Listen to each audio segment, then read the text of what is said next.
एक तथागत सम्यक संबुद्ध बुद्धांनी भगवंतांनी निर्माण केलेला अनुपम असा सद्धम्म, या सद्धम्मावर निब्बाणाकडे वाटचाल करणारा आरूढ असा पूजनीय भिक्खू संघ या त्रिकाळातील त्रिरत्नांस अत्यंत श्रद्धापूर्वक पंचांग प्रणाम करतो, अभिवादन करतो। चौथे रत्न म्हणजेच परमपूज्य बोधिसत्व डॉ. बाबासाहेब आंबेडकर यांना देखील त्रिवार पंचांग प्रणाम करतो। आपणा सर्वांना अंजलीबद्ध प्रणाम। प्रियजन हो, अंगुत्तर निकायमधील पातुभाव सुत्त आज आपण बघूया। अंगुत्तर म्हणजे अंकावर त्याची रचना झालेली आहे, त्यामुळे त्याला अंगुत्तर असं म्हणतात आणि हा एक स्वतंत्र निकाय आहे। या सुत्तामध्ये असं म्हटलेलं आहे की छेनंग भिक्कवे पातुभाव दुर्लभ लोकस्मी कतमे छेनंग तथागतस अरहतो सम्मा संबुद्धस पातुभाव दुर्लभ लोकस्मिं तथागत पवैदी तस् धम्म विनयस देसता पुग्गलो दुर्लभ लोकस्मिं अर्यायतने पच्चा जाती दुर्लभ लोकस्मिं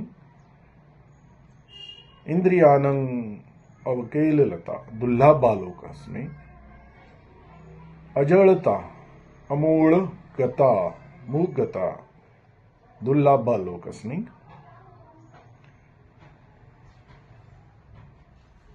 कुशले धम्मे छंदो दुर्लभ लोकस्मिं इमे खो भिक्कवे छेनंग पातुभाव दुर्लभ लोकस्मिं। अशा प्रकारे 6 गोष्टीचा प्रादुर्भाव, कमतरता, दुर्लभता, अत्यंत दुर्लभता आहे। ती म्हणजे भगवान बुद्ध या विश्वात निर्माण होणं हे अत्यंत दुर्लभ आहे। शतकानुशतक युगानुयुग निरांक जातात तरी बुद्ध जन्म घेऊ शकत नाही, घेत नाहीत। तथागतांनी निर्माण केलेला धम्म, त्या धम्म देशना करणं, त्याच्यावर चालणं, त्याचा प्रचार प्रसार करणं अत्यंत वानामा या गोष्टीचा देखील आहे। त्याचसोबत अर्यायतने म्हणजेच मध्या देशामध्ये जन्म घेणं हे देखील दुर्मिळ, अत्यंत दुर्लभ गोष्ट आहे। कारण मध्य देशामध्ये सिद्ध बुद्ध, काश्मीर आणि तुमचा कैलाश पर्वत या ठिकाणी या सगळ्या दुर्लभ गोष्टीचा प्रादुर्भाव आहे। त्याचसोबत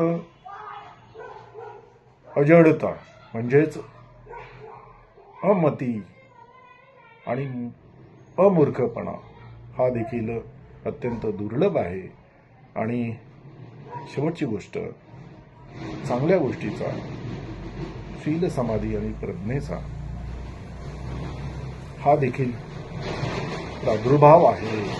आणि या कुशल धर्माचा प्रादुर्भाव वानामा असल्या कारणाने भगवंताने या 6 गोष्टींचा प्रादुर्भाव उल्लेख केलेला आहे।